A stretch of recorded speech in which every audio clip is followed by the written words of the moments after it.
I very much think that people misunderstand American government today. I mean, I think that there's this idea that the government should step in and fix everything, and it's like that's not even the structure of this government.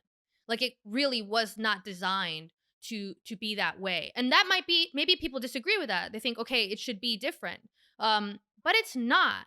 So it may be worth considering that the experiment of this government that well, don't turn to the government to ask it to use its power against the side of the population you don't like every time there's a problem, maybe there's merit to running that experiment.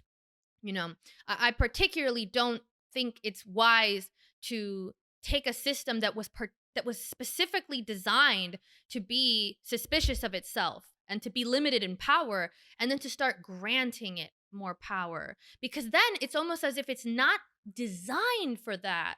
So who knows what kind of a mutant you end up getting. It's not like other countries where you have, you know, like the Nordic socialist countries where the governments are meant to be much more involved in the population's lives and the society. Well, they're designed that way. You know, they were designed with that use in mind. I wonder if there's a problem with trying to kind of like mutate one government that was designed to be different than that into something that it was against. I think this goes to something that you recently put up on one of your social media channels, which, you know, we always love to talk about social media. And, you know, I always do. Oh yeah. So you were talking about, or I don't know if you mentioned it, I just made a comment on it before having had any caffeine, a long comment. And the idea was this. So the European, the continental Europe, and this is a generality, but the continental European conception of human rights is human rights that emanate from the state. Now, this was started in the French Revolution, essentially. The French Revolution, people have to remember, is a very secularist, anti-clerical revolution, and we won't go into details of that right now. But you know, they were renaming the calendar. They killed a lot of priests. They were very secular. So, and that's fine. But the point is, it's not great. I mean, I'm not endorsing it, Well, but but that's what it was. And so out of that, because the French they have concepts of human rights. The French have concepts of human rights. I said it now, but it really does emanate from the state as the locus, the beginning of those powers. Now, the American project, coming from the English tradition, is different because it centers the human rights in a God and something. And if you want to be more secular about it, because a lot of the founding fathers in America really were actually deists. They weren't hardcore Christians. I mean, they were essentially kind of like atheist light. That's what a deist is. The great watchmaker concept, that there was a God. mm-hmm. He threw everything from the beginning, started it up, and then walked away, which is probably what I would do. But anyway,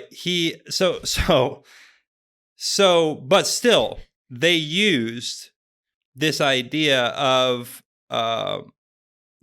rights coming from not the state, because they knew that it would be much more difficult for the state itself to take on or to abridge the rights of the people if they centered at that, because now you have to argue against divinity at the same time. And so that was my Instagram comment.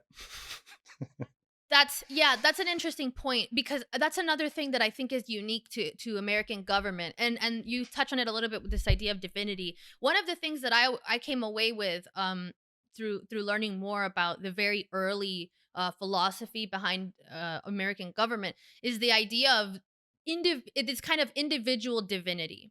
And we spoke about that a little bit in the Library Circus episode on Ralph Waldo Emerson's essay, Self-Reliance, because there must be a great belief in the individual's, whether you want to call it a divinity, a capacity to govern and rule oneself. There's almost this Nietzschean element to the idea that there is the potential in each individual to almost be one's own god. And so rather than center all power around the government. It is centered around the individual.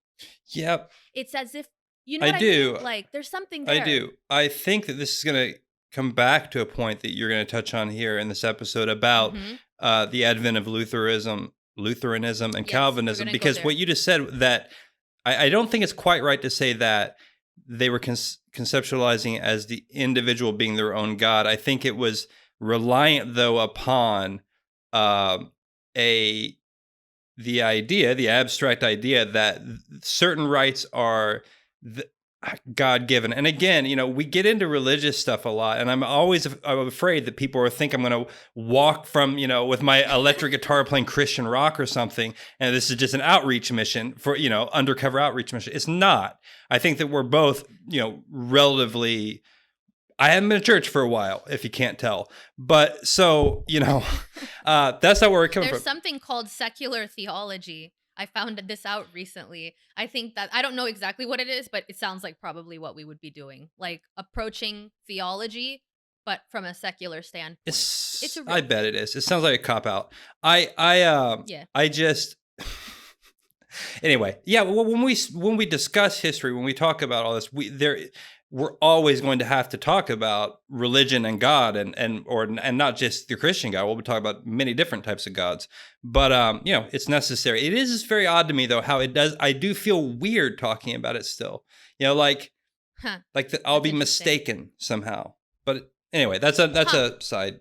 Well, I see what you mean. I mean, the thing is that I think, especially when it's interesting that they come together when we talk about politics like this, because it does show one of the problems today is that um politics has become a religion, and I think it's very flippant to dismiss that as like, oh, just hyperbole. It truly has. This is why you see it when we discuss politics so much. We often discuss religion. It's not just because we're going from history to one. It's because in the past it wasn't, this idea of, there was politics still, but it was all filtered through religion in a way. Like, here we're talking about like the divinity, is the government divine, and whether, and that was how you had like monarchy previously, was the idea that there was divine right to rule, that there was a, that the king or whatnot, or whatever leader was kind of blessed by God to be a leader.